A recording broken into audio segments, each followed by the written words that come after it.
هذا الجناح. أود أن نقرأ المقتل وأتأمل في بعض النقاط إخواني من أبين إشارات وإشارات موجودة في النصوص لازم الواحد يركز عليها. فاستأذنه في البراز، استأذنه هناك القضية في بعض الروايات لا هو اللي أرسله. فاستأذنه في البراز وكان من أصبح الناس وجها وأحسنهم خلقا، فأرخى عينيه بالدموع وأدرك، ثم قال اللهم اشهد على هؤلاء القوم فقد برز إليهم غلام أشبه الناس خلقا وخلقا ومنطقا برسول الله، وكنا إذا اشتقنا إلى رؤية رسولك نظرنا إلى هذا الغلام. ثم صاح يا ابن سعد قطع الله رحمك كما قطعت رحمي ولم تحفظني في رسول الله صلى الله عليه وآله.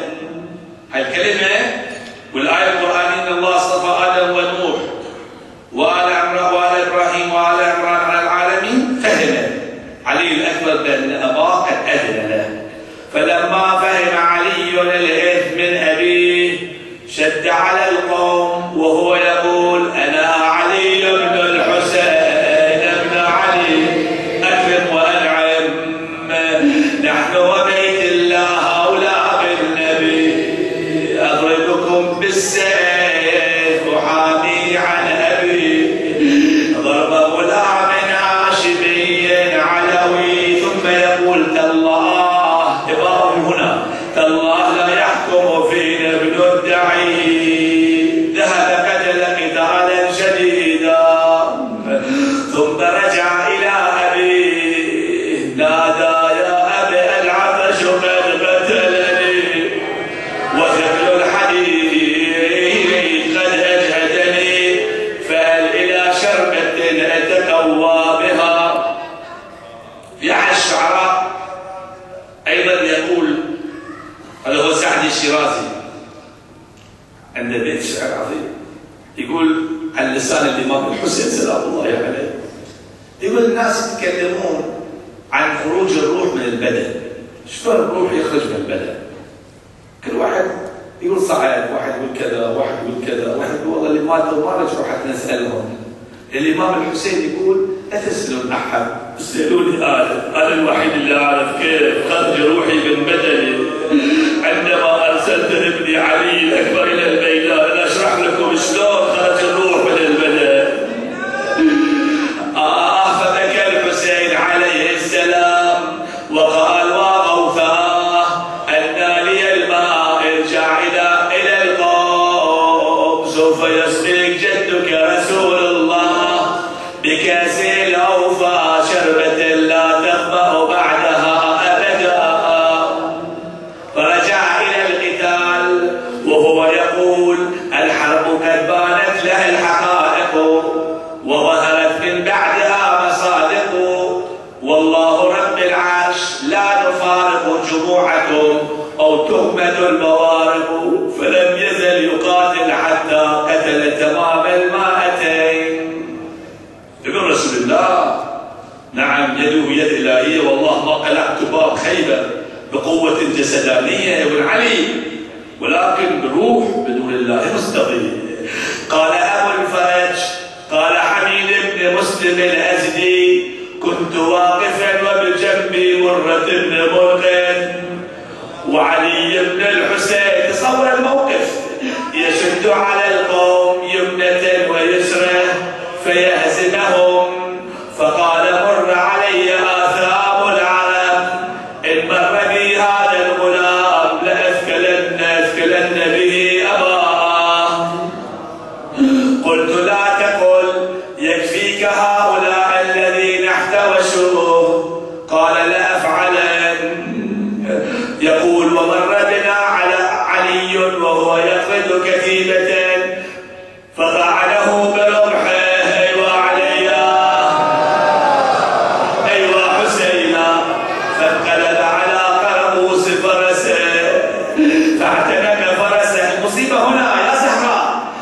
جر به على الأعداء فاحتووه بسيوفه.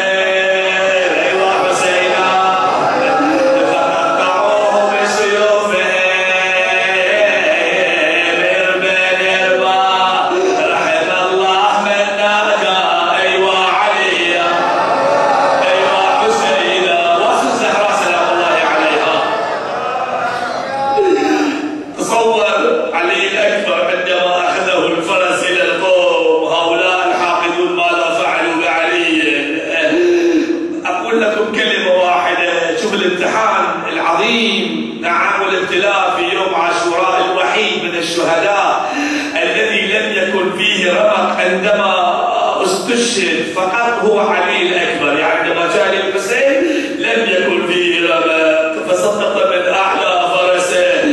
مجرد ما قال يا أبا أدركني جاء الحسين يريد أن يتحدث معه لا يتمكن، ليس هناك أي رمق في علي. ماذا فعل؟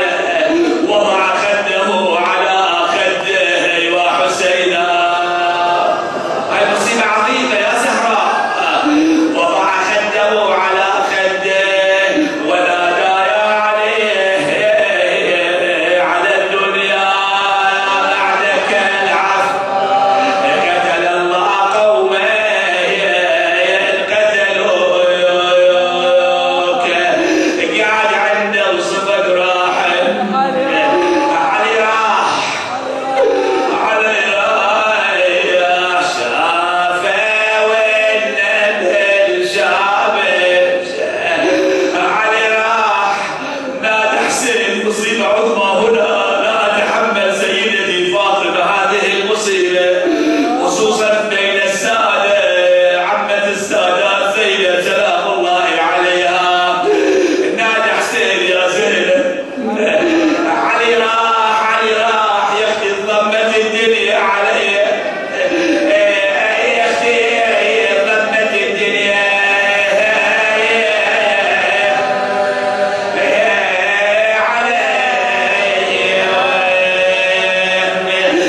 قاعد عنده وشايف مغمض العين بدم السابح ومترب الخدين متواصل ظهر والراس نصين حلى ظهر على بنيه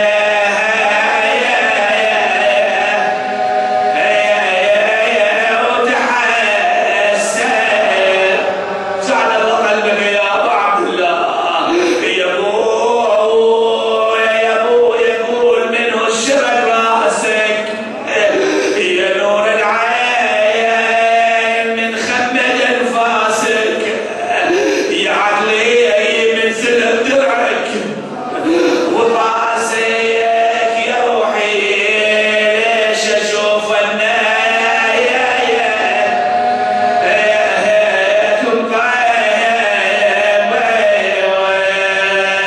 يا ابويا من سمع يمك ونيلك ومن شبعت لعند الموت عينك لل20 ما وصلت. المصيبة انتهت كلا. يقول الراوي هاي المصيبة عظيمة وهو حميد بن مسلم. رأيت امرأة مشرقة كالشمس ولكن محجبة لابسة حجابها كامل زينب سلام الله عليها.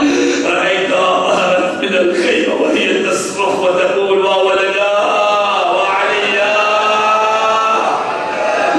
قلت من هي هذه الامرأة؟ قيل هي زينب بنت علي.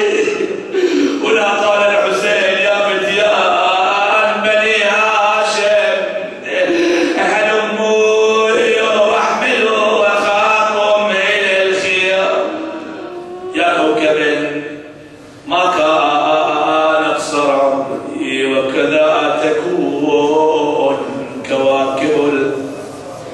انا لله وانا اليه راجعون. اخواني، هذه الليله ايضا عندنا لجمعيه الدوعيه الاسلاميه وتدعوكم لاغاثه الايتام، خصوصا الايتام لا تنسونهم والمعاقين ان شاء الله. في هذه الليله ندعو الله ان يتقبل منا ومنكم وان يحشرنا مع علي بن الحسين وأصحابه.